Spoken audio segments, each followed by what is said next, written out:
Thank you. All right, so the first section is going to be about entering the system. I want to start with, could you tell me at what age you entered the foster care system and what you remember about that moment? I went into foster care when I was about 5 years old, and I remember just being scared.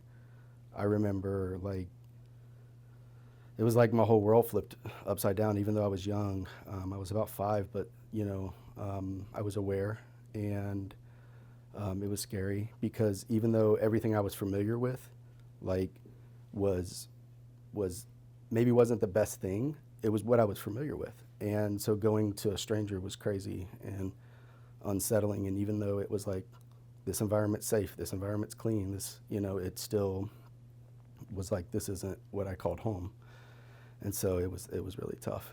Yeah, I can imagine so. Thank you. So I know we spoke about this during our pre-interview, but what do you remember about the day, like you and your brothers, like first entered? Like any, like walk me through like that day if you can. Yeah, it's police involved and caseworkers and us not understanding who these people are. So from my perspective at the time, it was just like these people were taking us from our parents, and so it was very scary. The one thing that held me, being a bigger brother, was, I was more worried about my little brothers, like where are they, and I wanted to be with them, and those were my thoughts. And it actually, like, my parents would, promise to get us back and things like that, but it was more of, I wanted my brothers, and I wanted to be close to them. Yeah, for sure. And I know that you mentioned, like, I know Kent went with your grandma, so you kind of took on the role of being the big brother. Did you ever, like, I guess, resent that role? Or, like, at the time, because you're young yourself and, you want to be a kid and have a Sure. childhood. So was there ever a moment where you kind of No, it was just natural to, like, this is what I'm supposed to do. I'm supposed to look out for my brothers because who else is? If mom and dad aren't, then certainly somebody has to. And my trust was kind of gone at that point in life anyways, because if you can't trust your parents, who can you trust?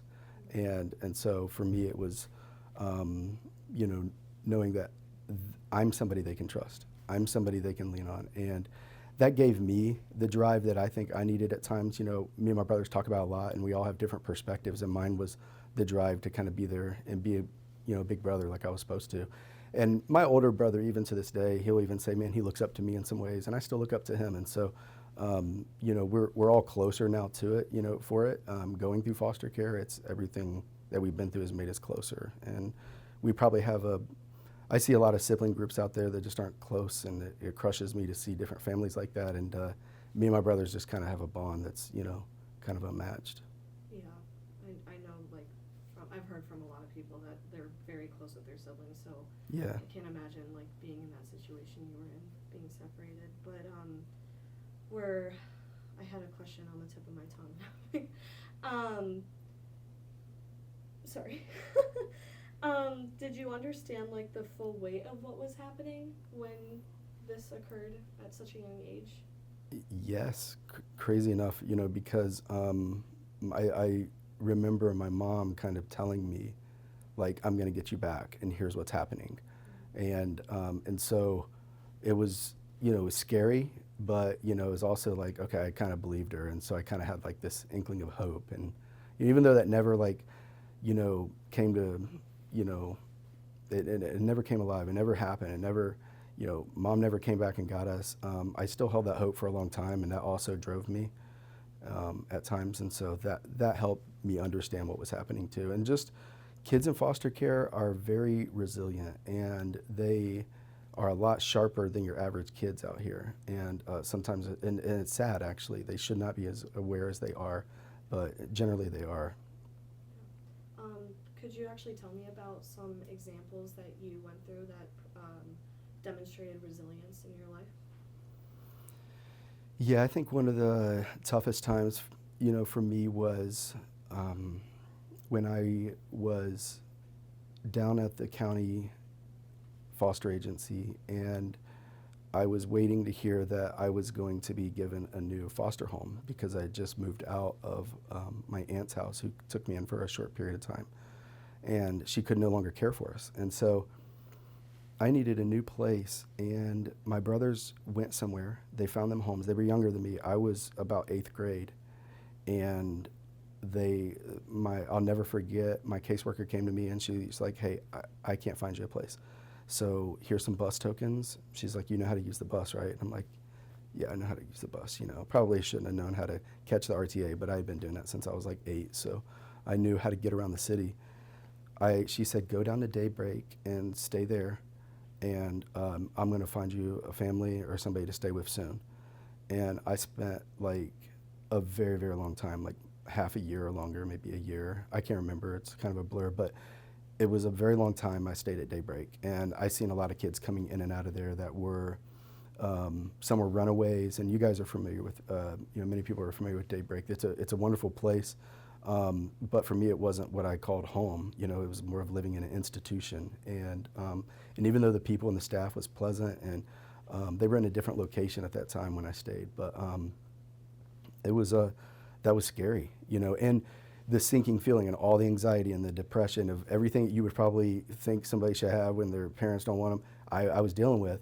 But then to have the weight of nobody, wants me was really crushing. And that was like the loneliness to work through. That was like the tough thing to kind of like overcome. Like, nobody's really coming to save me, like I got to do this on my own. So I was like, I made this like, oh, I can't wait to get out of foster care mentality, and I'm going to grow up.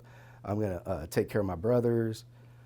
But, like, sadly, it's like, at the end game, you're like, really, I don't even know how to do anything. You're just a kid, So it's like, oh, I want all this stuff. I want to get out of the system. But the moment that happened, well, life gets a little bit more difficult too. So, because now you really don't even have the system to rely on. And, I criticize the system a lot because of like the painful experiences sometimes, but the system is, it's not perfect. It's flawed, but it's a system that's trying to keep families together. I mean, the goal is not to go take people's kids. It's to take kids from unsafe environments and to put them in safe environments. But that's number one. But number two, be put them back with their parents. And so the system always wanted that for us. Sadly, nobody ever adopted me and my brothers, and I don't really know all the reasons why, but things just never really panned out. Yeah, thank you. That was a great answer. Sorry, I went all over the No, place too. So we appreciate like the long Okay. ones. Gotta get all the stories. But I do want to circle back because I remember the question I wanted to ask earlier. What was visitation like for you and your brothers when you not were teenagers yet? Because I know that you got to you reunified with them in high Mhm. school. But before that happened, what was visitation like?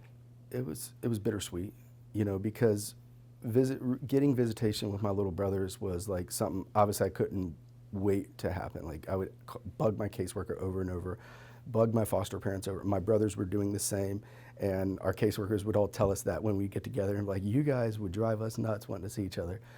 But it was bittersweet, because, and I say that because we would get together, and then it was like all laughs and cutting up and fun, and then like maybe some arguing and some fighting, and then it was like, tears, and then, so yeah. How often was visitation? Visitation was, everybody had schedules and stuff, and so it wasn't always easy. Like, I remember my younger brother Chris being like an hour, like he was in like Jackson Center, Ohio, and I'm in Washington Courthouse, Ohio, and I'm like, like, I would love to go to his game or something, like, sorry, it's like, sometimes you like tell these stories and you rethink of like, you get kind of like, get like that secondhand feeling a little bit, so, so sorry about the mic. Yeah, sure, I'll take one. Yeah, whenever you need a minute. Yeah, no, it's cool. So, no, those are very good questions, and so. How long would they be for typically? Sometimes, like, we would meet at like the county building. We would meet, at Montgomery County. Sometimes we would just meet, maybe a restaurant or a park or something like that. So there was different visitations. I can't really remember all the encounters. There wasn't as many as we wished for. But being reunited, I will say the final reunitement of all of us, like that when I was in 10th grade, was probably the most special because Chris was living somewhere different. Kurt had found a good family in Tip City. And when they were willing to take me in and then Chris, that was just, and my older brother had aged out of the, he had grown up anyways at that point. But for us, it was perfect. And and we knew from that point on, it's like, we're not gonna, this is it, now, because we're old enough to lock in a little bit better, and and we've been kind of tight ever since. That's wonderful. Sorry, I'm just gonna take a second to look at my notes. Sure, and if you need to re-ask anything that maybe I didn't answer okay. fully, that's fine. Yeah, sorry if it or elaborate more, I can try. Sorry if I look at my notes a bit. Oh, yeah. I just want to make sure I get everything. I haven't even looked at mine yet, but I'm sure hopefully I'm covering most of it. No, you've been doing great.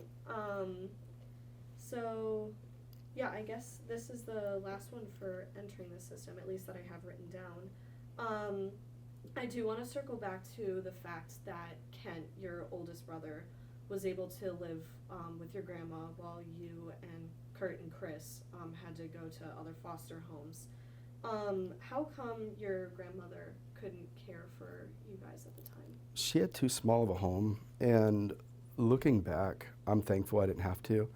It's funny, and I might send it to you, but I have a picture of me visiting my brother at my grandmother's house, and he slept on like a couch sofa thing that was like a futon, and he grew up on it, kind of. Like, it's kind of sad because like it was a hallway and his bed and he had his like, I don't know, imagine like your room coming out to like as far as this couch, and you just got like maybe like a 10-foot lane, and I mean he was comfortable in it, he was happy, and like again, kids are resilient and we just adjust to what's thrown at us at times, but I wouldn't have wanted to be there, and my mom's problems were generational, so my grandmother also had problems as well, and she was probably not a fit mother, which is why my mother had the problems she had, and who knows where it all stems from. But a lot of that's generational, and I'm thankful that me and my brothers, we always talk about this, that there's 4 of us, and all 4 of us are like, none of us are like hooked on drugs, and none of us are like, we all have like families and like productive citizens, unlike what we came from, and and we always talk about the common denominator, and I have to like honestly say that we all found like we all found a system that we feel works for us, and I'm using that system today in hopes to help some foster kids that are still in group homes, and what that is we have a youth class at our church. We bring kids from group homes too, and we teach them just basic stuff. We're not trying to drive the Bible down their throat or anything, but just teaching them just the fundamentals of love and being a good person and loving your neighbor and things like that, because they have the same things we all had, and that's like all these trust issues and all these like all this baggage. But those are the guys that are like, if they can turn it around, and I feel like if you can, like, a pivotal point for a lot of kids is like those like high school years. They're trying to identify, they're trying to figure out, who am I? And certainly kids that are in foster care, because they don't have any validation from no one out there to encourage them, and so that's like part of our hope. And we don't help every kid. We don't have the means to be able to do it, but even if it's just 8 kids at a time, or if it's just 1 kid, like that's what me, Kurt, and Chris try to do, is we all dive in and help with that. My brother Chris lives in Tennessee, and he's trying to make some connections down there concerning foster care at his, we're in his city where he's at. And my brother Kurt, he's chief of police at Wright State University. I'm going to go back to that, but I need to wipe my nose. My brother Kurt is chief of police at Wright State University, and he helps kids that are entering college that were emancipated foster youth. They get to meet with him, and he's kind of a liaison for that, and he shows them the campus, and it's kind of cool because he's the chief, so you get to kind of hang out with somebody that's a big deal. And he's also, to brag on my brother for a second, I believe, dang, hold on. It is, give me a second, 1 second, I'll answer this one. I want to say this, because like just the thought came to me and it kind of like choked me up, but I'm actually like super proud of Kurt.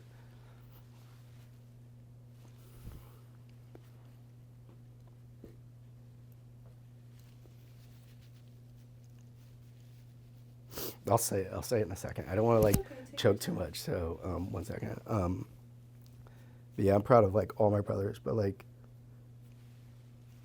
no, like a thought like a thought came to mind for Kurt. Like he he's my brother Kurt is the youngest that I know of chief of police at a D1 college, and Yeah, no,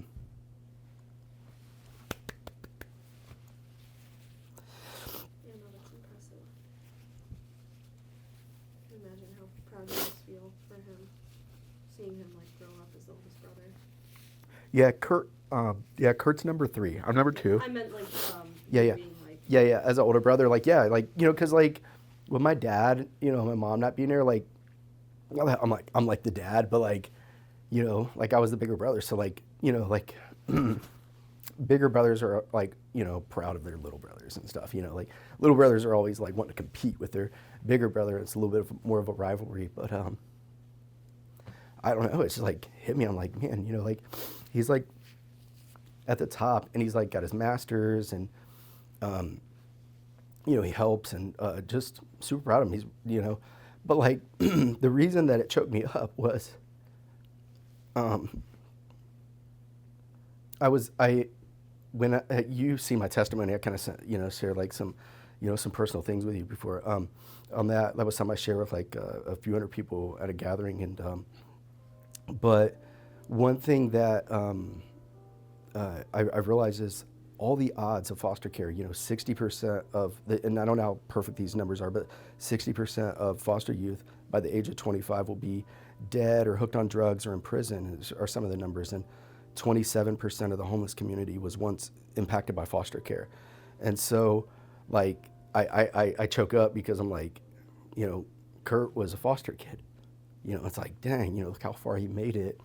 And so, for anybody like looks at like foster care and says, oh, I don't want to be a part of those numbers. It's like, well, that's specifically why somebody probably should be a foster parent, because, you can maybe give them a better school, give them a better home.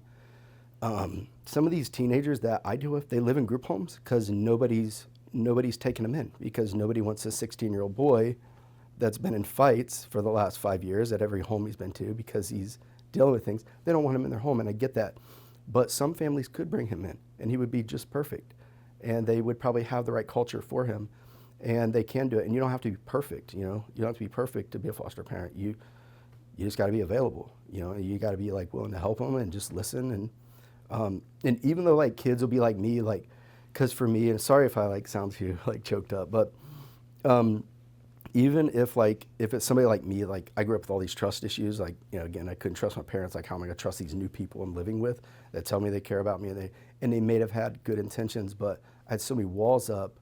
I never allowed them in my life like I wanted to and stuff, and some of them I did, but I had a lot of walls up. And but if foster parents are patient and they're and understanding they're not perfect, but they're just willing to try, they can make a difference.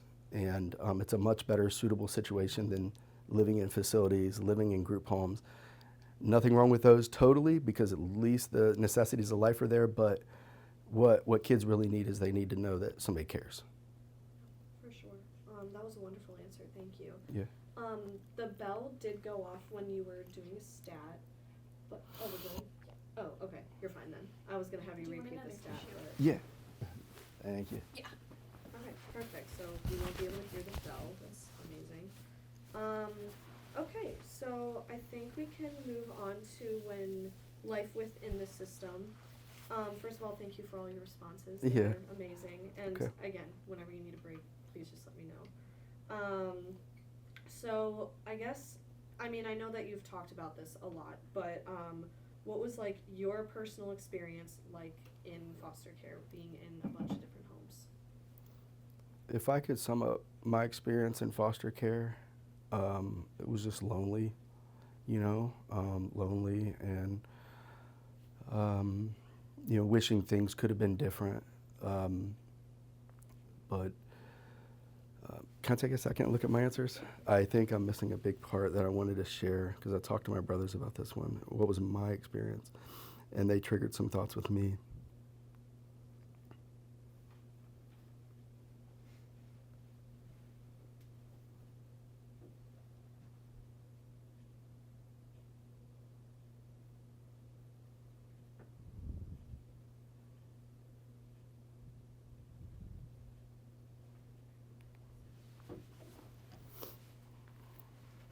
Can you ask me the question again, Yeah, though, yeah, just so I of can course. process it? What was your personal experience like within foster care? It was, it was my personal experience with foster care was lonely. I felt like um, my parents had broken promises, and so foster care for me, it was part of the problem was me, you know. And yeah, I can point blame back at my parents or whatever, but it took me some time to work through me. And I don't think the light, you know, I started really healing the way I needed to until I was about 16. And but all the time before that, it was painful and lonely and everything like that.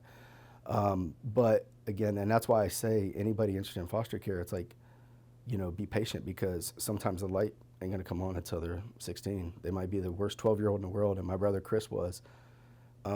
You know, my brother Chris, he's a foster kid. I think at like 12 years old, he thought, I'm gonna go move the car, the foster parents' car, real quick, and he decided he knew how to drive, and he backs it into the foster parents' son's boat, and the trunk is in the propeller, or the propeller in the trunk, you know, have a collision, and so you know, kids are going to do messed up stuff, and things are going to happen. But I remember one of the neighbors after that happened, or maybe it wasn't a neighbor, but a person had said something like, dude, I heard one of those foster kids like wreck that or mess this up or did this. And it was like, no, a 12-year-old did that. That's what they do, you know. Sadly, not all of them, you know, but I imagine most boys got a story they could tell about the time they did something they weren't supposed to do, or the time they got behind the wheel they weren't supposed to, and they were 15 and they wanted to drive down to Walmart or something. But he was just being a kid, and you know, that stigma sometimes comes with that label almost gets put on us as a, oh, they're going to be a trouble. It's almost like, oh, this guy used to be in prison, you know. And it's a tough thing, and it's like, no, I don't really want that kind of street cred, you know. I don't want the label of being a foster kid. I used to hate that. To elaborate on that, I just would say, like, I used to, if I went to school, this is another thing foster parents might need to know. We're embarrassed, not of them, but we're embarrassed of the label of foster kid. And so sometimes, like, I would get dropped off, and people would be like, who's that lady? You know, because maybe she looked more like my grandmother and not my mom. They'd be like, dude, is that your mom? Is your mom old? And I would be like, that's my aunt, or yeah, that's my grandmother, or, you know, just go with something different like that. Or, you know, one time I lived with a black family, and I love the True Selves. They were an awesome family, but I mean, I clearly wasn't their kid, and so if you know, but they were really great people, but you know, going somewhere and then trying to say who you are to them just kind of gets kind of funny, and it kind of gives you like this sinking feeling of, oh, I'm gonna have to tell them, or you know. And normally I would just say, oh, I'm friends with so and so, and I hang out with their family or something. I don't know, and just enough to skate by if I visited their church or something. And but that was always that always, I hated that sort of feeling. Yeah, I mean, obviously I can't like relate to that, but I can understand what you mean with that matter. But what you mentioned, like, loneliness seems to be a key thing that you mentioned with being within the foster care system. What was, like, I guess, the most lonely you ever felt? What period of your time? What period, like, age? The most lonely time for me was definitely when I was living in Daybreak, and that feeling that nobody wants me. You know, now it was like, it was bad enough. Mom and Dad said they were going to get us back, and each court hearing they would show up at one visitation and then miss the next 7. to, it almost messed up the system a little bit because it kind of kept the hope alive, strangely, even though they weren't coming back. And so it kept us in limbo. And the resentment I had towards like my parents, I grew some resentment towards them. Part of my healing process happened when I was 16, when I started forgiving my parents and understanding the things they went through. Like I couldn't stay mad at my parents anymore. That wasn't going to get me anywhere, being a victim and being mad and like reacting. And I realized that was most of my problem was anger, but anger was more of like a secondary emotion. I was more of like hurt, and I was more of lonely. And so I went through like, this transition of, just trying to get better. But those years before that healing happened, and before like I felt like I improved as a person to, ever move forward, because I was like stuck. I was stuck like mad. Like I was mad at like the world. I was mad at teachers. I was a problem kid in some ways. And my brothers were watching me. And so I knew like I have to change, because they're going to go down the same path. Maybe not my brother Kurt, he was, like I say, I think he was always bound to be a chief of police, but my brother Chris, he's certainly gotten a lot of trouble, maybe even on his own temper. But either way, I had to get better. And being at that time, being lonely and nobody wanting me, it ate at me. It ate at me, and for months being there and thinking nobody's coming to get me, and it just, that was a very painful time. Yeah. Thank you. Mm-hmm. I appreciate that answer. What do you remember about the first time being placed into a foster home? What was that like? Being placed in foster care, the first time was very scary.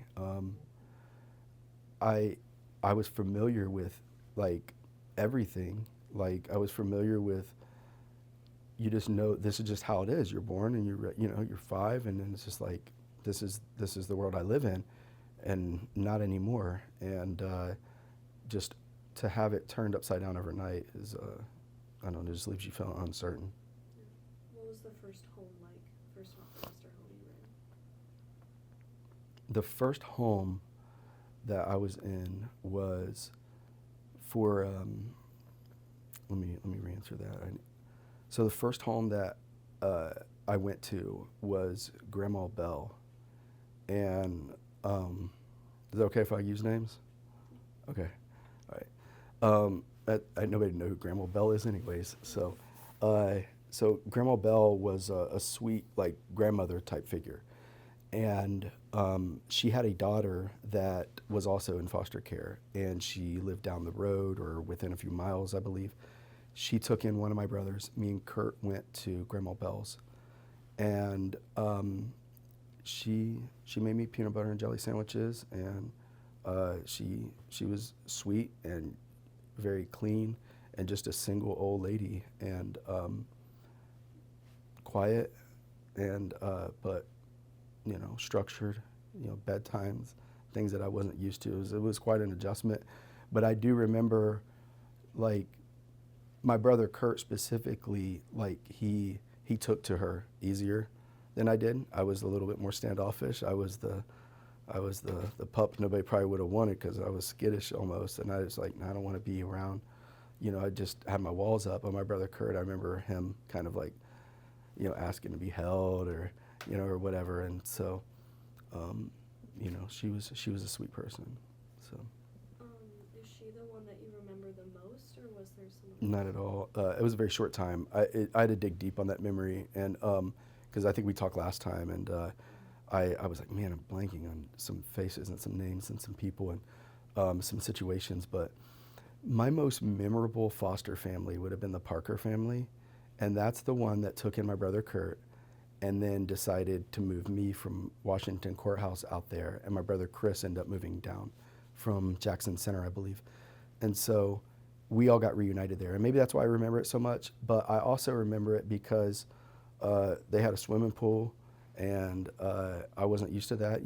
We grew up very poor. We grew up with not a lot of anything and moved around a lot. Even when my parents did have anything, we lived in the projects and Parkside homes and different places like that used to be here in Dayton that are no longer here. But Um, the Parker family was an amazing family.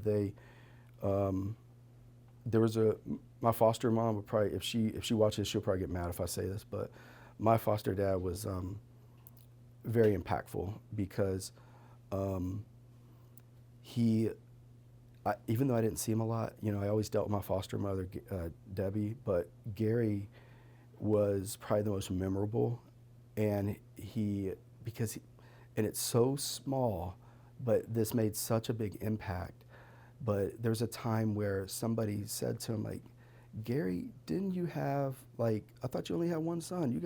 How many kids you have? And he said, oh, this is Kyle, Kurt, and Chris. Yeah, these are my other boys. And the guy just looked confused and went away. But Gary's just like, he just kind of claimed us, and I never had nobody do that. So that meant a lot. And so the other thing I could say about Gary was he was a very hard worker. He, sorry. The other thing I could say about Gary is he's a very hard worker, and he provided for his family, and he would work all this overtime. And, I took note of that, like how hard of a worker he was to make sure that his kids could have the life that, they needed to. And they could make ends meet, and they could take the vacations they wanted to, and he could put his kids through college. And he had worked so hard, and I took note of all those things, and it just made an impact on me because he really, like, he loved his family. And when he was home outside of the overtime, he was very intentional, not just with us, like with his own kids. And I just, I look back, he's no longer with us. I start tear up talking about Gary because after I grew up and emancipated out of foster care, Gary, my brother still lived there. Gary had a massive heart attack and died, and my brothers were home when it happened. It was really sad. So, I'm sorry. yeah. Thank you for sharing that, though. Would you say that the most favorite memory you had with that family would be when he basically claimed you as his own, or is there something else? Yeah, I think one of the biggest moments I would have had with the Parker family was probably when Gary did kind of step in and, kind of, almost claim me as a son. And that to me is everlasting because nobody else, like, again, my own parents never chased me down like that. And for somebody to do that in amongst of friends or strangers, like that's like real love. And the cool thing is like, and I heard somebody say this one time, they said, like when you have kids, like I have 4 kids, like I have to love them. I have to, I get mad at them. I'm not allowed to, can't cross any boundaries and hate them anymore. I gotta love them no matter what. And it's just a natural thing for me to naturally just automatically just love my kids. But with foster kids, you get to choose that. And I think that's more intentional, and I think that can be more of a powerful thing. So like, people, it's like, man, I have a lot to give, and I wish I could just have people I could, you can. There are 15,000 kids in foster care in Ohio, I'm pretty sure, and, they need adopted, many of them, and, not just the babies and the toddlers and the cute ones and the 8-year-olds that still love their parents, but even the mad 13 and 14-year-olds and the 15-year-old that's getting in fights every day. He needs a home too, and so, yeah. Thank you. Mm-hmm. See. Thanks for keeping me on point because I'll answer another question when you ask it sometimes. I don't know how, but. Oh, yeah, no problem. Oh yeah, okay, so you've mentioned how it's like very difficult for foster children, including yourself at the time, were able to feel like they belong or like a sense of home and love. How did moving through multiple placements affect your sense of like stability and identity? Moving around and bouncing around home to home. My brother Chris lived in 8 different homes, more than any of us. And it certainly shapes you. We're in sales now today, and so I think it's kind of interesting. One of the things that's important in sales is like you have to be able to build trust with a person. If they're not going to buy from you, if they don't trust you, of course. And so you learn how to kind of deal with different cultures and different family settings and stuff. So we've even talked and joked about like some of the different environments kind of helped us in some ways and kind of springboarded us a little bit because some people have a difficult time doing that, and they're not really good and adjusting with different families. But we've always been kind of good at connecting in sales, and so, but that's one positive outlook. I would say, um, some of the downside to being home to home is, and at the time you're going through it, is you just kind of feel like, man, I'm just getting shuffled through the system. I'm just getting shuffled. Nobody cares. Nobody really wants me. There's a dollar amount on my head every day. Every home I live in, a foster mom gets paid this much money, or a foster dad, and maybe that isn't the reason that they're doing it. And I'm not accusing any of my former parents of doing that. I'm just saying that it does exist, and it's sad because I've also been the kid that wasn't allowed to go to the weddings because I was the foster kid, and I wasn't really the brother of the family necessarily. Maybe I was in front of others, and at different times I wasn't. So, those inconsistencies, and again, I always like to put self-blame and just to self-acknowledge and be self-aware that I wasn't always in a good place either, and I made it tough on some of the foster parents I had, and so. How did it make you feel, like, not being invited to things like weddings at the time? It made me feel like, just kind of like, not being invited to, like, weddings, or being able to be invited on a vacation. If everybody's going on vacation, I'm part of the family until it's vacation time. It reminded me of the thing I was trying to not tell myself, and that's that you're just a foster kid. You're just a guest in this house. This isn't your home. That's horrible. I'm so sorry. Yeah. In terms of, like, not being able to go on vacations, where would you be while they were gone? We would go to respite care, and respite care is generally, it's a place where it's like a temporary foster home. It could be set up for a week at a time or 2 days. And that always, I hated that, like when you're in high school, because if like you're a teenager and you're like, man, what if I want to talk to my friends? And now I can't. Now I'm over here. And then I've been telling my friends all along, this is where I live, but now I'm staying at this place, and they're going to be like, why were you gone? And it's just left questions. And it made relationship building tough because, I was running from like this, like I didn't want this label on me that I'm this, because kids are brutal. Middle schoolers are mean, and everybody knows that. And we were mean middle schoolers probably too. And I did some messed up stuff in my time, but I can say when kids would find out things, sometimes they would push those buttons and they would use those things on them. My brother Chris, and it's funny because I think this guy came and worked with us years later, but in junior high, he was like, "Oh, you're nothing but a foster kid." And my brother Chris punches him right in his nose. And it's just funny, years later, it's like, oh, we're all cool and stuff, and talking about that. But that's kind of the brutality of what happens sometimes, is you can, kids will use those buttons against you, and it's no knock on kids or parents are out there being bad. It's just middle schoolers say ruthless stuff sometimes. So. What would you say to the foster parents out there that would do something like leaving the foster kid while they go on vacation? I think that there's an exception to the rule. There always is, right? Like, no matter what. I think, so I would say the rule is you should never do that. But there's an exception to that. Obviously there could be health conditions, or there could be a mental health issue, or maybe they're on a violent streak. There are things with it, but just because you want it to be your family, or hey, we're all getting a picture really quick. This is a small one. So even like, let's take vacation out of it. Maybe the kid can't travel, or maybe the kid can't, go to the wedding or something like that for other reason. Maybe just, the foster son is an adult, and maybe he doesn't know the kid. His mom's doing foster care, so he doesn't want the kid there. There could be all kinds of dynamics.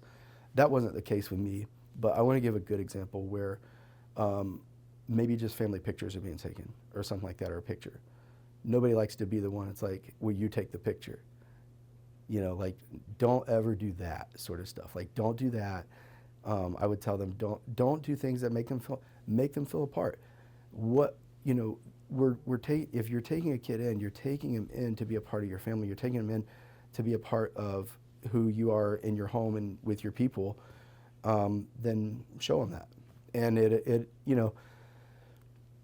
for me to sit here and say Gary was like one of my favorite, I have the least amount of memories with Gary, but the most powerful. So, yeah. And those are the ones that matter. Yeah, yeah, to be claimed, that means something. To be said, this is one of mine. Hey, this one's with me, or this is, hey, you're with us. That means something, and that goes really far. So anybody in foster care knows, and there are a lot of great foster parents that know that, and they go, above and beyond to fulfill those roles. Because I have seen some of them like, dang, I wish they were my foster parents. Because I have seen some amazing ones out there that they take their kids everywhere, and then even after emancipation, they're still in their lives. They're in people's weddings and things like that, which I had, the Parkers in my wedding. And because I didn't have nobody to fill that role, my wife's family was kind of a big family, so I'm like, I gotta find some people, and so I, and they were happy to, to fill in. So Thank you. yeah. Oh yeah. So I remember that you said during our pre-interview that you were almost adopted, or you were going through the process of being adopted. Could you tell me about that? How come that fell through? I'm not really sure why we were never adopted. I think that it probably didn't work out because my parents might have been still being involved, and maybe the availability for us to be adopted maybe wasn't available. Maybe they showed up at just the minimal amount of court cases to promise to get us back that kept us out of adoption. So I'm not really sure how to answer, because the Parkers, I think, were considering adopting Kurt, and that's when they were like, oh, he's got brothers, well, we'll move him in too. And maybe it was because, they're already this old. I know one thing, my last name's Holden, and I didn't want my last name to change. Not that I was offered to be adopted in for that, but if I ever was adopted, I would have wanted to kind of keep my name. I don't know why, just because it was our name, and me and my brothers all had it together, and so it was meaningful. And funny enough, we're Kurt, or oldest to youngest, it's Kent. Excuse me, I'll start with oldest to youngest. Kent, Kyle, that's me, Kurt, and Chris, and we're all spelled with K's, which is kind of unique. My mom must have been thinking something. I think she had a crush on Christopherson or somebody, so she named my brother Chris after him. And I don't know. I don't know where Kyle came from, but she kept all these K's and stuff like that. So, and then Kurt Russell, she was attracted to him or something weird. So, my brother Kurt got that name. But it's funny because even though my parents were never really there, I don't have a ton of memories with them. They're both no longer here anymore. And like I said, I've healed. I've moved past. I've forgiven my parents and everything like that. And so, I try to remember they were just going through a lot of bad stuff, and I named all my kids with K's as well, just for the heck of it. My brothers haven't done that, other than my older brother Kent did. My other two brothers and I kind of give them a hard time about it. I'm like, did you break the thing, And they were like, we're running out of K names. So, and my brother Kent has 7 kids, and I have 4, and Kurt has 2, and Chris has 3. So we're like an army when we get together. We're 27 strong, and it's wild because my oldest son is 20, and he's engaged already. He's in love, and been going to college, and working and saving his money, and it's crazy because the family I always say this, the family I never had. Excuse me, I'm sorry on the mic. The family I never had I have a crazy cool family now. I do have I'm so thankful. I have the best. I have the best kids, and I have the best brothers, and life is good. A lot of people are they hear me, they're like, "Oh, you were in foster care, dude. That's so sad." And I'm sitting here crying and talking about it because I'm overwhelmed with gratitude right now. But I'll get people that feel sorry for me, "Dude, you were in foster care, dude. I'm so sorry." And I'm like, man, if I could do it all over again, to be where I am now, I would do it though. to have like what I have now, because it's just worth it, you know. And I'm thankful for, you know, every struggle, because it has brought me to a good place, because you know, I have more gratitude now, and you know, I'm able to just, I mean, have the family that I always, like, I would always pray, like, I put my family back together, and you know, I want to see my mom and dad, and you know, the family I was praying for, like, you know, God gave me, you know, like, you read the book of Job, it's like, you know, he had way much more after he went through everything, you know, he went through, and I kind of feel like that. I'm starting to tear up myself. I'm sorry, y'all. No, I'm no, sorry. it's okay. These are sensitive subjects, and I'm normally not a crier. I'm sorry. No, you're fine. I'm so happy for you that, like, even going through, like, foster care and, like, not having that sense of really a true family or true love, and you got a great family now. Yeah. That sounds like Thanksgiving goes crazy for. Yeah. But yeah, no, that's wonderful. Yeah. So, sorry, give me a second. I just want to make sure I don't skip, or if I already covered this. So I may be getting this wrong. Maybe I misunderstood you during the pre-interview, but it sounded like you had a more positive outlook on foster care. Mm-hmm. But I know that Kurt and Chris did not experience as great of a time. And from what I remember, they went through an abusive foster home. They did. So if you're comfortable, could you tell us about that? I'll give some brief, you know, and maybe one day they can share, whoever watches this, they can, you know, they can track down Kurt and Chris Holden and learn more, because I'm sure they're happy to share, and they love to raise awareness for foster care. But I talked about Grandma Belle, where I was, and we moved to she had passed away, actually, and my brother Kurt found her. I moved somewhere else, and my brother Kurt moved to live with my brother Chris, and Grandma Belle had passed in her sleep or something like that. And so Kurt moved in with Chris, and they were just old enough to talk.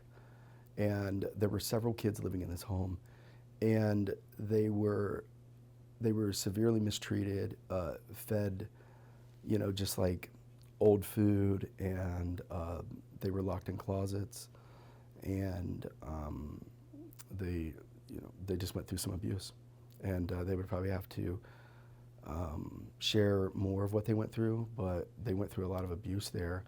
And one day they went walking, and a policeman rolled up on them, because it was like, why are these little boys walking around this area? And they took off, and they were old enough to explain, you know, some of the abuse.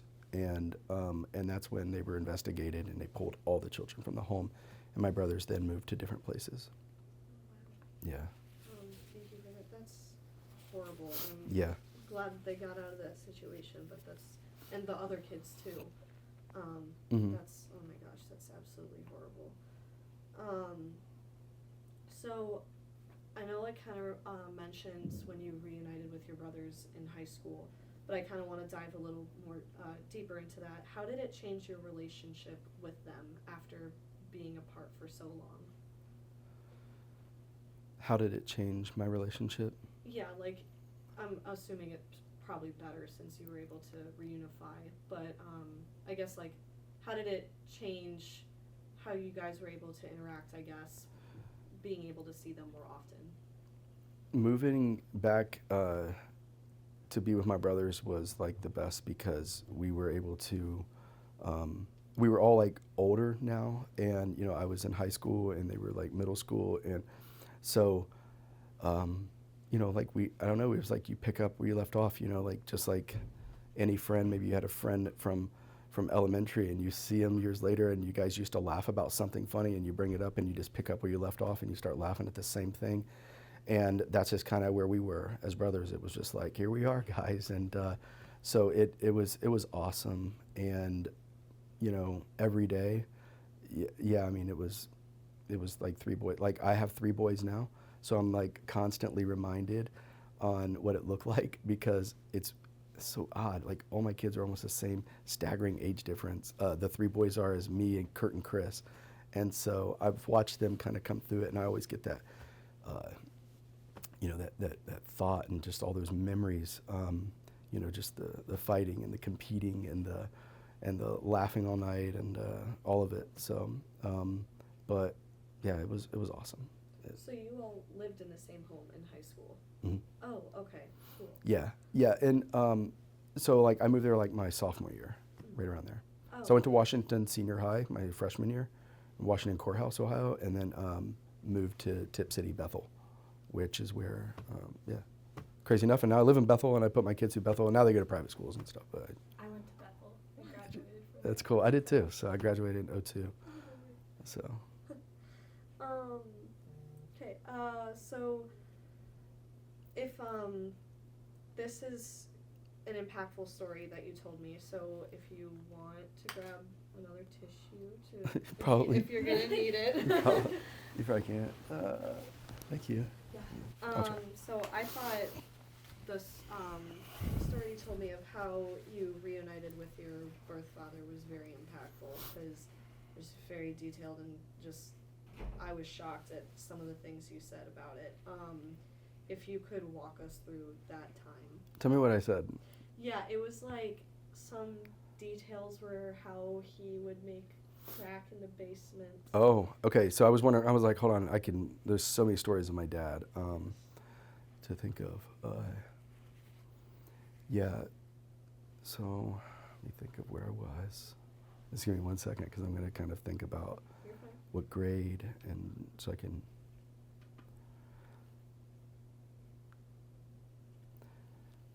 So I'll start with my mom got custody of me, Kurt, and Chris right around the time I was in like second grade.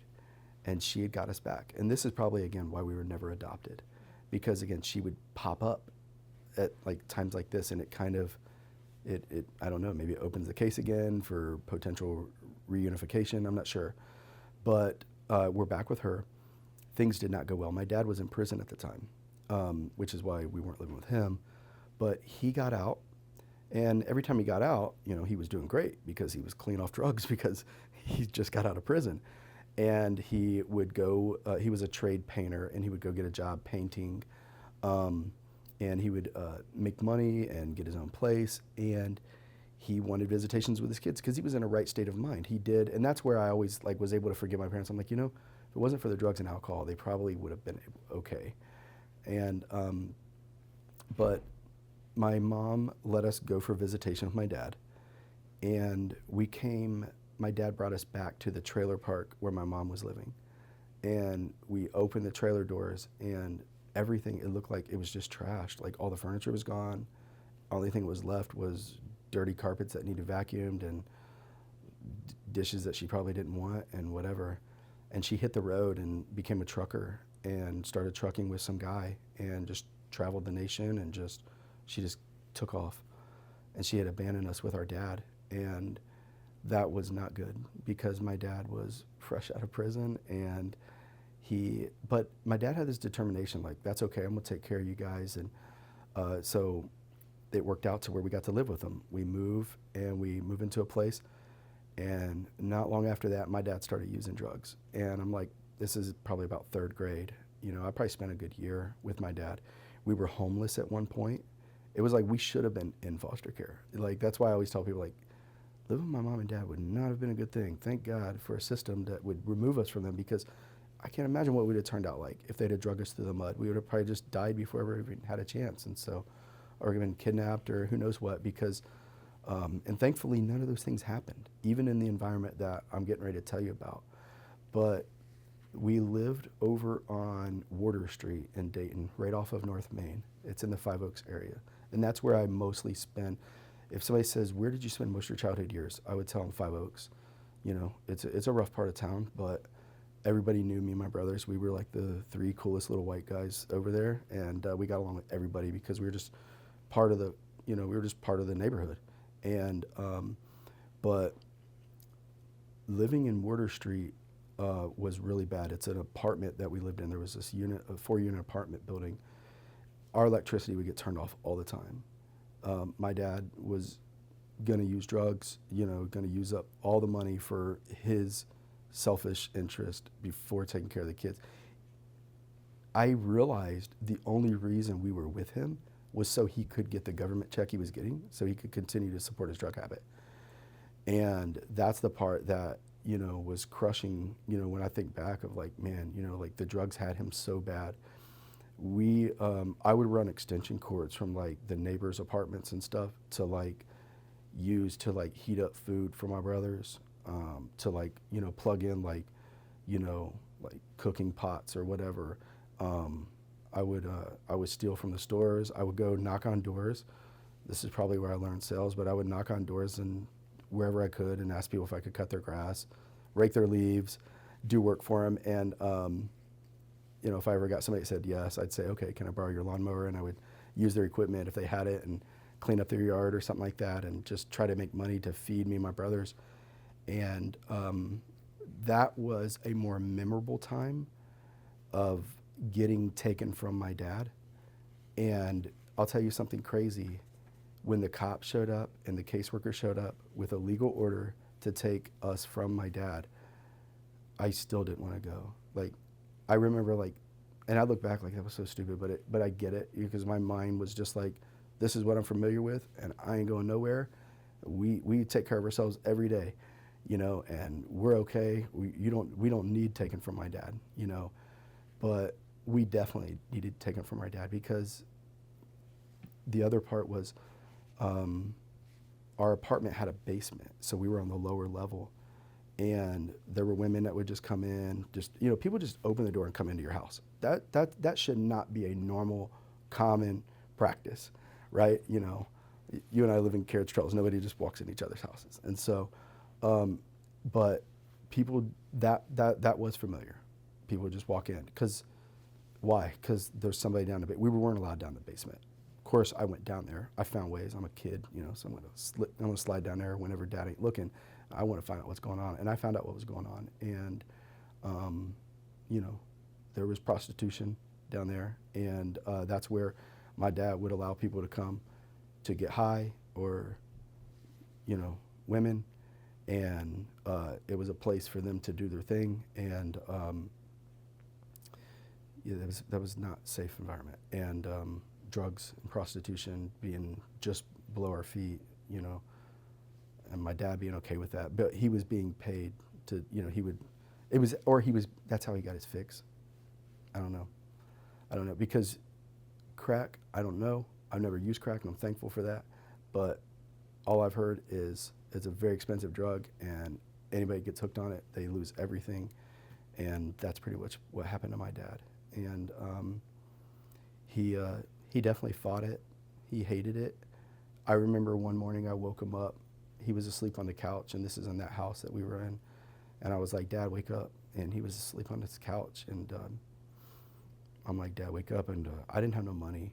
I didn't have 2 nickels to rub together, as the saying goes. Like, I was a kid. I shouldn't have any money. I should, but I woke my dad up and I said, Dad, I'm hungry, and Kurt and Chris are hungry. And I'll never forget this because he got up, and right below the couch was like a crack stem. I should know what that is, but I know. But like this glass pipe. And I knew what it was. I wasn't trying to pay attention to that. I was just trying to wake him up to tell him, hey, take us and get us something to eat, And he got up and he threw his pipe across the room and, it broke on the wall. And he's like, I'm done with this stuff. And, like it was encouraging to me because I'm like, yeah, I hope so, like I hope. But he wasn't done. He never stopped. And I hate that. And I hate that, I hate that he struggled with it for so long because sadly, even before I talked to his girlfriend years later, fast forward years later, my dad lived in Columbus, and I reached out, I found him. I found my dad and I said, he's like, hey, I got throat cancer and I've got lung cancer, and it's because of the way he was taking care of himself. He's like, I've used every drug, and I've killed myself, and so me and my brothers, we took him out to eat and stuff like that, and we tried to spend some time with him. He had lost all this weight and stuff, and we were all doing good at this time, Again, Kurt's chief of police. At that time, he's probably like sergeant or something. Me and Chris were doing really well because we had our business running, and we were running our own business, making lots of money, taking our family all over the world, and just living life like we never dreamed. And we're like, oh yeah, let's contact Dad, and Dad's sick. And because like naturally we wanted to like, oh, we're gonna forgive him or whatever. Chris was supposed to get married, and we're like, I had already got married. Kent got married. Kurt's married. Chris is now getting married. The baby brothers get married. And we're talking to Dad, and we're like, you got to come to Chris's wedding. And he's like, I'll be there, all this stuff. And again, he's sick. He never came. He never showed up. And I'm not going to lie, like, I actually believed him this time, but I believed him every other time, and he missed it every single time. And I was so mad, like, I called him and chewed him out and, let him have it over, like, dropping the ball again, like, all these years, and we gave you another chance.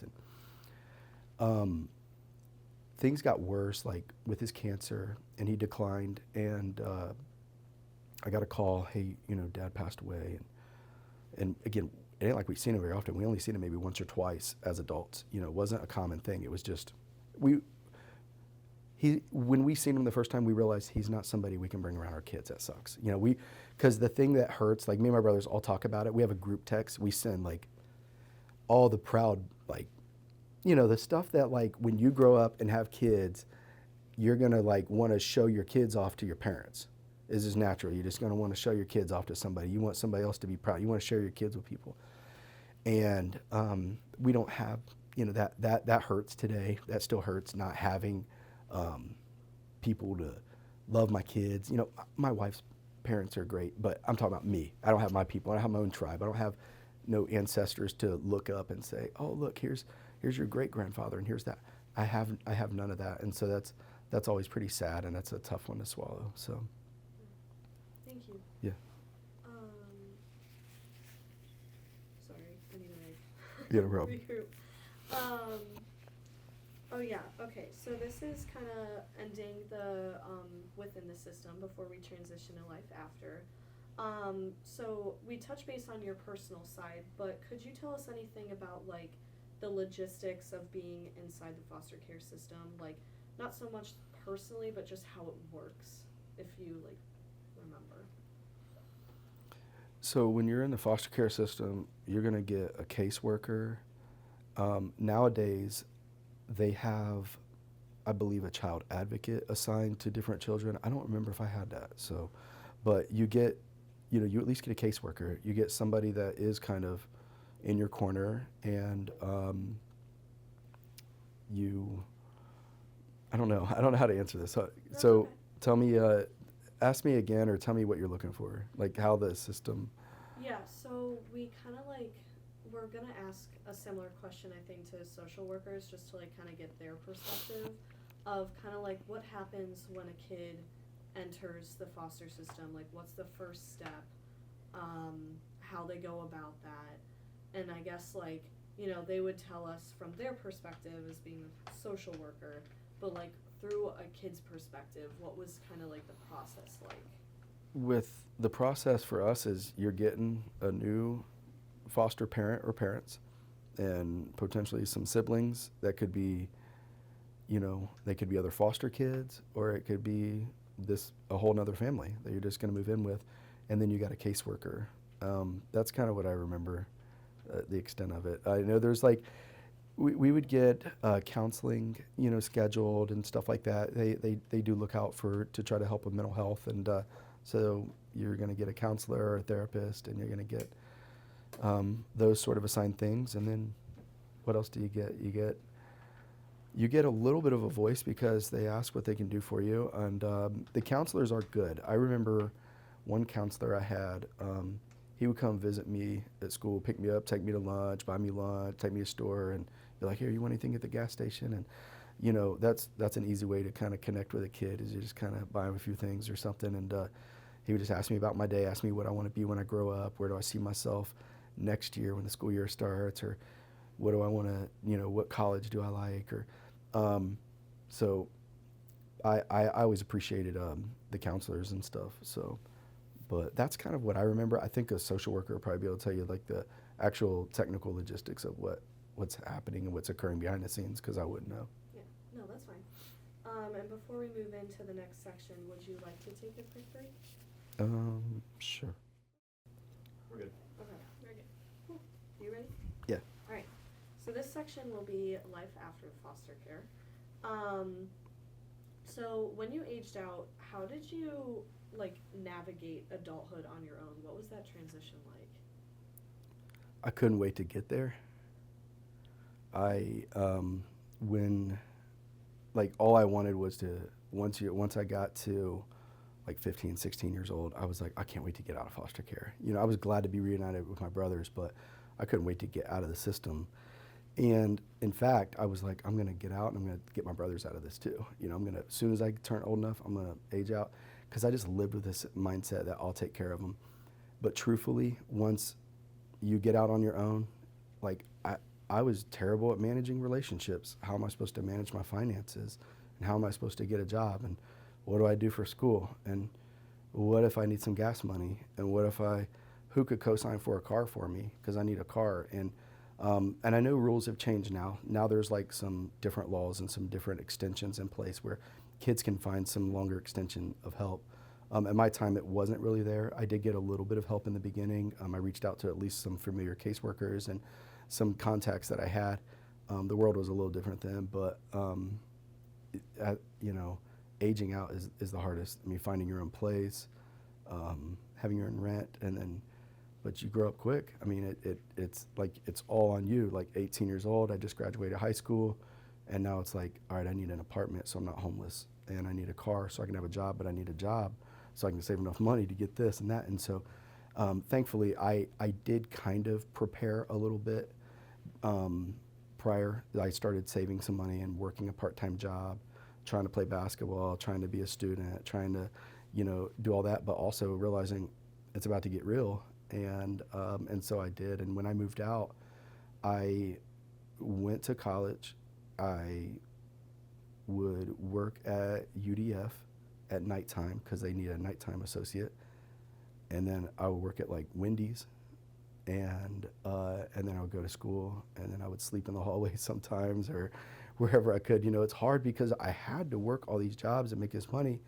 If not, I wasn't gonna make it, And so it was I need to be a student too, so I can make something of myself, because UDF, cashier and somebody scooping ice cream is not gonna be able to, raise a family like I want. And so I ended up quitting college, and I know you guys are all students, so don't do that. And but for me, it did work out because it gave me more time to work and lock in on what I needed to do. I wasn't the best student anyways. I just, I was interested in making money right away. My wiring was it was I already knew what poverty felt like. I didn't want that experience ever again. And I hated that. The thought of being poor and the fear of being poor is a big drive of mine. And so after high school, I landed a sales job, as I talked about, and I learned how to sell, and I found the best salespeople in the room and asked them for help and learned from them. And I found a good church family, and that helped me.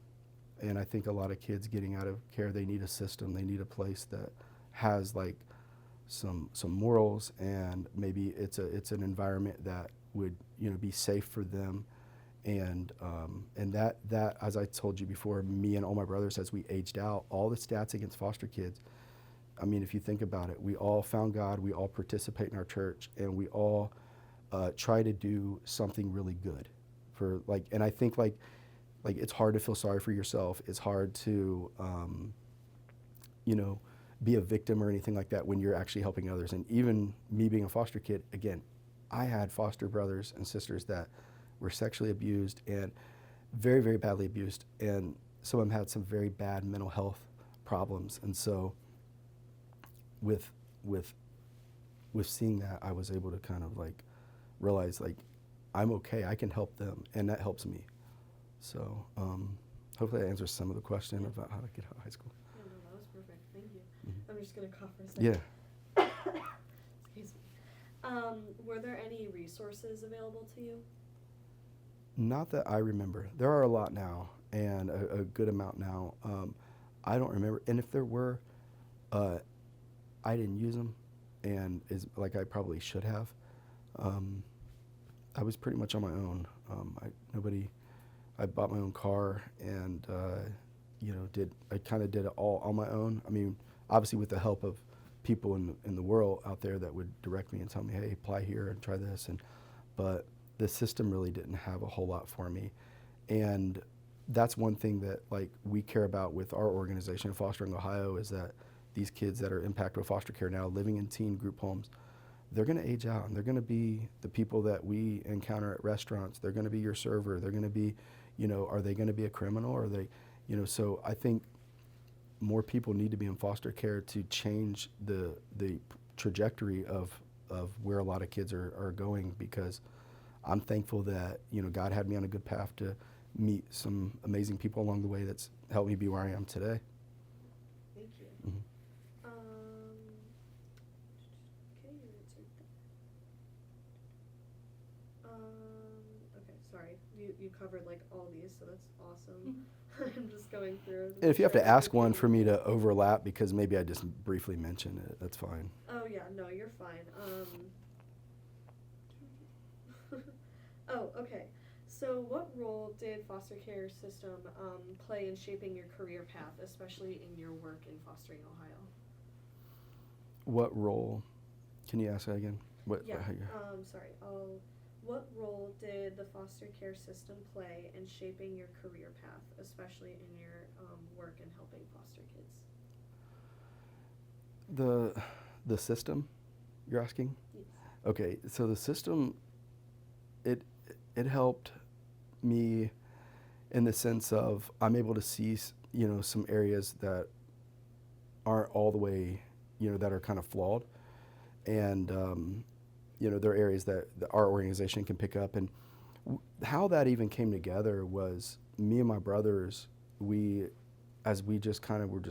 conversated, and I don't know whose idea it probably was, but the more we talked about how things are just working out for us, and things are going good, and our families were coming together. It happened about 10 years ago. We were like, we should do something for some of these kids, and I can call this person and this person, because we had some county connections, because we were asked to come like share at different times. Like the county had asked us, like, hey, different caseworkers that knew we were out being productive and doing good in life, they would ask us to come down and talk to different groups of kids and stuff sometimes. And so we would do that, and we still do it from time to time.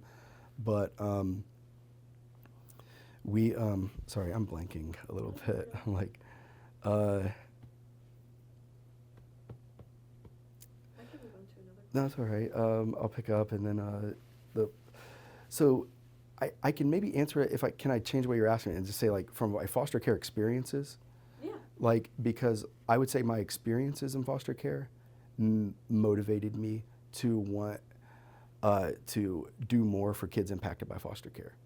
And also, my experiences have shaped me in who I am today because of that. I mean, when I graduated high school and even like quitting college, I mean, I remember some people was like, you're stupid, don't quit college, you're not gonna go anywhere, and look at the stats, people that go to college, but for me it was like, I'm just gonna go for it. What do I have to lose? I'm already somebody that nobody wants, and everybody's already counted out, so what do I have to lose? And so me and Chris, we had worked together as sales managers for a few different companies that grew, and they built up and they sold out, and we were part of this, like, these small companies, and we're just sales managers and our old boss retired. Our old boss retires, and at that point, me and my brother, we had made, sales, you can make a lot of money doing sales. We had made a lot of money, and I'm not saying that to brag. It's a God thing, but we were so like thankful for like all the blessings and everything that had come with, the success of like being at the top in sales for the company we work for. And our boss retires, we get to go start our own company. And again, it was more of like, people were like, well, man, you're making really good money. Why wouldn't you just go work for another company making the same money, because you make good money? And it was just like, what do we have to lose? Because, we're foster kids, we're resilient. And, so we start our own company, And we started this company called Turf Point, and we grew like 0 to 14,000 customers in like 4.5 years. And we had like 14,000 people paying us, like subscribing to us annually to pay us, to take care of their lawn. And we had all these employees, and we had like accumulated all these trucks and equipment. And COVID happened, and a company came through and wanted to buy our company. And they were going to pay our staff more than we could pay them, and they were going to pay us more money than we ever dreamed of. And so we took advantage of that deal. And my brother Chris always jokes. He says this. He hates that I say he said it, but he did say it. But he was like, man, we went from foster care to millionaire, bro. And he always has like a little flow with anything he says. But we did beat the odds, and I'm thankful for that. And it's because of, it's a totality of everything. It's a totality of the system. It's got its flaws, and it's got its great things. Again, we were reunited. We wouldn't be so close. I wouldn't be so far in business without my brother Chris. He's he's like one of the best salespeople in the world. And my brother Kurt, I mean, I don't know. I don't know where he would have been without us, and because he wanted to go far. We kind of like, not competed, but like, dude, I'm going to do this. And I'm like, oh yeah, well, I'm going to do this. It's like, you're going to be president. And it's like, oh, okay, well, then I'll be something bigger than that, and like, we would just like argue about like what we're going to be and how far we're going to make it. And, but we all had like this upward aim to like not be poor and take care of our families, and also take care of other people as much as we can. And I would honestly say it's because of the experiences we had through foster care that have made all the difference in what we do today. And even today, even at the level that we're at now, which is still small compared to the corporate world of everything. I'm not Elon Musk or anything like that. I just had success in business in a small, unique way that's changed my life and changed my family's life. And but even today, like, we're still doing big projects together and bigger things than we ever imagined. And we hope that as we raise our own families, and as I told you, my kids are already growing up quick and life just flying by, that as things slow down for me, we intend on putting more effort into fostering Ohio and doing even more things with it, because there's a great need for kids that need love, support, help, and foster care needs awareness. So I'm glad you guys are doing this. Thank you. That was a wonderful answer. I did forget to ask this earlier, because and I want to ask it because I think it's important. But why did you decide to? It was like temporary adoption kind of deal, Chris and Kurt, when you graduated high school. So like me saying those things where I was like, oh, when I get out of foster care, I'm going to get my brothers out too. It actually did come to life, not in a way that I wanted, but that was when my foster dad, Gary, died. And even though I wasn't living there, my brothers did. And my foster mom just kind of lost it at that time. Her husband, so many years, they got married at like 16 years old. They're kind of older, this kind of, the old fashioned, just kind of grow up and get married as soon as you fall in love. And but they did, and they had a great family. But she moved to Florida, and her kids were already raised out of the house. And so Kurt and Chris, they got to move with me just temporarily. And then the caseworkers came in, and the system's like, hey, you're not a foster parent. You're not background checked and all. I'm like, what do you mean background checked? You guys know who I am? I just got out of the system. You know my background, pull my charts. But they were like, look, you're not a certified foster parent. You don't have everything you need to have. And I was kind of like frustrated about that, but truthfully, it was a good thing, because I was young, and I was newly married too, because I was in my 20s, and Kurt and Chris were still in high school, and it wasn't a good thing, because I'm like big brother, and I'm sitting there like, hey, take out the trash, like, and they wasn't having it. So, but the foster parents that they went to, we got to kind of meet them, and the caseworker was super cool. She made sure like I had a hand in where they went. And at least she made me feel that way. I don't know. I think she gave me some options. There's some cities they could live in, or right here in Huber. And I'm like, oh, of course, right here. And so it made it feel like I was making the choice. Like, yeah, I got you guys a home in Huber. I talked to the caseworker, and I told my brothers, I'm like, you guys are going to be close. But and they're still somewhat close to that guy. He his name's Will, and he's super cool guy, and I think he stood in at my brother Chris's wedding, as so it's funny like just how my brother lived in 8 foster homes, and like that small window of time, like he got just like this guy made an impact enough to be able to stand there as a dad at my brother's wedding. So That's awesome. yeah. Okay, now I need to go back to where. I might not even answer your question. I don't even No, know what you you did. asked. Okay. No, you're perfect. How do you go about helping kids in foster care? Currently, we're helping kids that's been impacted by foster care generally around the holidays. That's a very lonely time of year, so we do a big Christmas drive. We're doing one this year, and I've been kind of slow to move on this. Last year, we had a volunteer that handled it all, and she had a baby, and so she's not able to help. And so it's kind of on me again, and my brother moved away. So, but we're going to be able to help, maybe not on as big a scale this year, but how we do it is we get them whatever they want. People are like, what does that mean? And it's like, well, within reason, I get them anything they want. So we have them make a Christmas list, and if they put on there they want, like, again, they're not probably going to get the Travis Scotts, but they might get, maybe a $400 pair of mochas or something, like we might really surprise them with a PlayStation 5. We try to, again, we don't do it for 15,000 kids. We're making a difference in our world and the kids that we're crossing paths with, and but we do, we try to wow them, and people are like, why do you do that? Why wouldn't you get them this? Like, I had somebody with like, hey, I've got some used clothes, and I thought that was such a wonderful gesture, right? Like somebody's like, hey, I have some used clothes, for some of the foster kids that you help with, and I always gladly take them. I ain't gonna lie. But I generally think, I'm getting them something new. I ain't giving these kids these clothes. I'll show them to them. If they like them, I'll give them to them. But if they don't, I'm going to take them to Express or take them to the mall or get them something nice. Take them to, go to Ralph Lauren and get them something, because that's what, Carson, he always looks nice. And I put nice clothes on my kids because I want them looking sharp. When you look good, you feel good. And, these kids that got holes in their clothes and their shoes are falling apart when they're walking and stuff, like, you think they have any self-confidence? And I know that because I was that kid. Like, I was the one sitting in the, dude, like that makes me sad, because like I remember being the kid that like did not have the new shoes.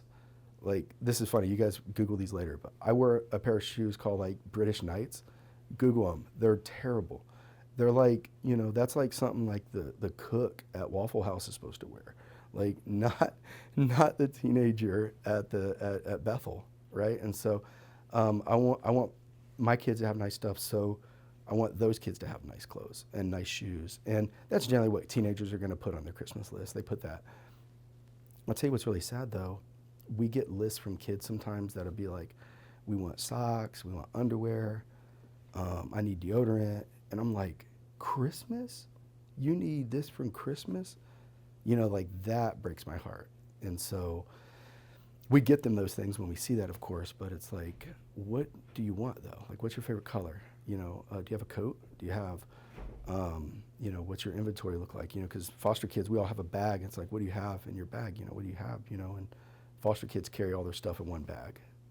Foster kids, if a foster kid watches this, they'll know what we're talking about. We all get this bag, and it's basically everything in your life. And it's funny because I kind of carry, like, I'm a book bag guy still and a gym bag guy still, so it's like put my stuff in there. But better than trash bags, They used to give us trash bags, and it's like, dude, my stuff isn't trash. Give me a gym bag, and they do gym bags now, thankfully. So nobody's giving trash bags to haul their stuff from one foster home to the next, but I have had to do that before, and that it's always bad. But we want kids in foster care, if we're able to help them. We want them to have the same experience that regular kids with 2 biological parents have. We want them to have, like, what would they get them? If my kids put that they need a new game system on their Christmas list, they're probably going to get it, and that's probably a lot of everyday Americans. Foster kids do not get that. They're not going to get what they want, and that's why they'll ask for things like just the basic necessities of life, because the thought of getting a new PlayStation 5 is probably not going to happen. A Nintendo Switch, I'll never have one of those. The kids at school have that stuff. I'm a foster kid. I don't get that stuff. And to us, like, we won't have it. I remember one kid. We dropped off their Christmas to their family, and this kid was reunited with his mother, and he was a foster kid, and we had adopted this family to help. And he was a kid that we were going to help. He was maybe in a group home, but then he was reunited with his mom. But we were still going to make sure he got his Christmas list. And so the caseworker, kindly gave us the address and coordinated with the parent of where to drop off the gifts and everything. And so we took him there, and I got to see the conditions they were living in. They were passable, but you would think it shouldn't be probably. Most people would think that is not an environment a kid should be raised in. But the mom was trying. She was stepped on by life and had no family here. It wasn't like my story. Like my parents were hooked on drugs. She wasn't that. She had no family. She had nobody. And I think like her poor conditions, put her in a position where she lost her kid for a little while. But her kid's coming back, and we got there, and I think we bought the kid like a Wii and the Nintendo Wii or something. It was some few years back. And he's like, I need this and this too. And then he would text us and say, can y'all get me this? And he had our number. We would just drive him. He quit texting one day, but we would just roll up and be like, hey, he needs 2 new video games. And it's like, what do you mean? Like, aren't you working today? I'm like, no, I got to take this kid these 2 games because he asked for these games. And so we really do enjoy seeing the kids happy. We love giving. As everybody knows, it feels good to give. And so, yeah, I think that's all I could say. Thank you. That's amazing. Yeah, thank you. You covered that.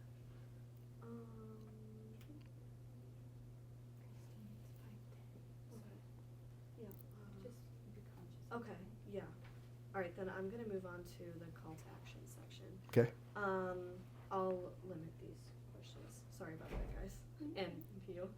Okay. Make sure I ask these like the really good ones.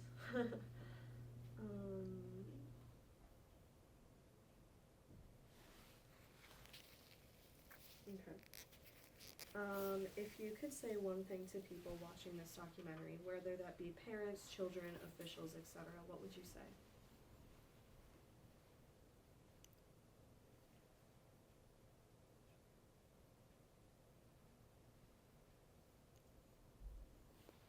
That this is a major issue in our country, that kids growing up without parents. And if you trace back a lot of people that are in prison, a lot of people that are homeless, again, I've talked about some of those numbers, and we look at some of the basic numbers, that the trajectory of kids in foster care is not great. And so what does that mean? That means I feel like everybody has a moral obligation to do whatever they can to improve that with whatever you can. And I know there's, again, as I said earlier, there's exceptions to every rule. So that doesn't mean everybody, but because some people like me, I have an 11-year-old daughter. I'm not going to bring some 13 and 15-year-old new boys to the home right now. I have too much going on. And I'm not the right candidate for that. I might be when my kids raise up. They're growing out quickly. But I think there's a lot of potentially good candidates that are interested in foster care that need to be involved. And I think there's a lot of people that maybe they're like me. That like, I can't take in right now. I couldn't take a kid right now. I'm not in a chapter of life where I could help with foster care right now. But the truth is you can still help, and you can give. You can give. You're fine. Got like a tickle in there. Oh, you're fine. You're fine. But you can give. You can give to foster care organizations like mine, where 100% of the proceeds are being used to help kids impacted by foster care. You can donate to Montgomery County Children's Services as well, or even just passing out flyers or raising awareness or sharing things on social media. There's a lot of things people can do that could put this more in the forefront, because I don't think this is talked about enough. I don't think this is shared or commented about. It's kind of like just a quiet thing, like a silent thing in society that exists, but the schools have them. There's kids at Bethel that are foster kids, and there's kids here at UD that are probably former foster youth. And so you know, I don't know. No, thank you.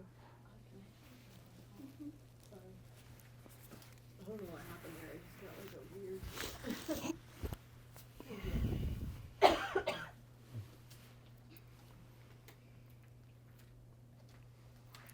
Okay. So kind of piggybacking off of that, there are a lot of reasons why people are hesitant to foster. What would you say to people who are hesitant to foster? Think about what makes sense for your family, and you know, what do you have a desire to want to make a difference with people? Can you give advice? Do you feel like you have a lot of love to give to somebody? You know, people, there's a lot of like pet adoption things that I see all the time that are popular, and there's a lot of animal rights activists and people that just push these, and not that those aren't important, but there are literally like human beings that don't have loving homes to go to right now. And if somebody's on the fence of that, is just, you know, I think it takes a special person to do the job, but it doesn't take a perfect person. You don't have to have it all figured out. You know, and it's not just like providing a home, it's providing hope, because giving them a home and is not just enough. They can find a group home anywhere. They can find a home anywhere, but when you bring them in and you love them and you really show them you care about them and you make them feel a part, and even though they may not be used to that feeling, you know, I told my wife this one time. I said, it's kind of like, you know, if your hands are really cold and you touch warm water, you come inside from, it almost feels hot. You know, it's warm. That's the right temperature. That's exactly the right. That's what happens sometimes with like foster kids. We're cold and we're stale, and we come into homes and you're showering us with all this warm love, and we're just like, ouch, what are you doing? What's that all for? I got this feeling recently. I took a bunch of kids out to eat. We went to, we took them shopping, went to the Green, we walked around, and you know, they wanted some new, you know, some new clothes and stuff. And it's just a little group of kids, you know, teenagers that I like to deal with. And then we went to the pizza place out there, Pies and Pints, and we're eating pizza, and just, you know, they're talking, and I'm asking them, you know, I'm trying to ask them as many questions as I can to keep them talking. And one of them, you know, he's like, why are you doing this? Like, what's, and I'm just like, what, I mean, dude, I just want to help, you know, I'm sorry. I was like, throw me off for a second, but then I thought, I know why you're asking me, man, because it feels weird. And it shouldn't. Now, some of the kids around here eating their pizza all day, like, yeah, thanks, Kyle, high-fiving me, like, yo, thanks for the clothes and all that. And some kids are like, yo, what is this? I don't want anything from you. And he's warmed up a lot since, but I could understand where he was coming from, how that felt uncomfortable to, like, why would you give me anything? Why would somebody be nice? They're just not used to it. And kids do grow cold, and if people are patient, they'll see that the light will come on a lot of kids. I know there's exceptions to the rule, but again, there are a lot of just well-rounded kids out there living in group homes that they have some problems in their charts and stuff like that, but if you really look at their story, you'll understand them. And but you can make a difference. You know, my sister-in-law, she's a really, really special person. She has fostered, and I'm guesstimating, in a real guesstimate, she's fostered, I would say, more than 70 kids in her life. And she is an amazing person. When I married my wife, she was like really intrigued by foster care, and ever since, over the last 20 years, she's been fostering and taking kids in. She's adopted several of them and raised them up. And currently, I think she has like 5 siblings living with her. And that's why I said she's a special person. You know, to take in 5 kids, you know, that's really keeping them together. So it's a great job on the county side, but it's a great job on somebody like her that is willing to take in that many kids. And so, again, not everybody can take in 5, but maybe somebody could take in 1 and make a difference with that. So, Thank you. yeah. Do we have time for one more question, or do you think we should wrap up? It's the last one. Yeah. Okay. Let Ellis Maybe say his 1 part really second. quick, and then we can wrap up. Okay. This will be the last Alright, one. we're good. Okay. Good? Yep. Okay. For all those foster children out there looking for hope and love, what would you say to them? That be strong and be resilient, and better days are ahead. And nobody's ever grown in super comfortable environments, and it's stressful and it's scary. And I can't promise that when you get in adulthood that there's not going to be scary things and terrible things that come your way, but that there are better days ahead, and there are good people, and you don't want to grow so cold and stale that you can't ever trust somebody, because I did that for many years and probably turned a lot of good people away. And I think that trying again and opening your heart again, if a kid's listening to this that understands, I tell teenagers this a lot, that I can tell are just mad at everybody in their group home. They're mad at all the other foster kids that live there, and they're still mad at their parents, and some of them get mad at me for telling them the truth and everything. But just be patient, and be patient with the system, because it does improve, and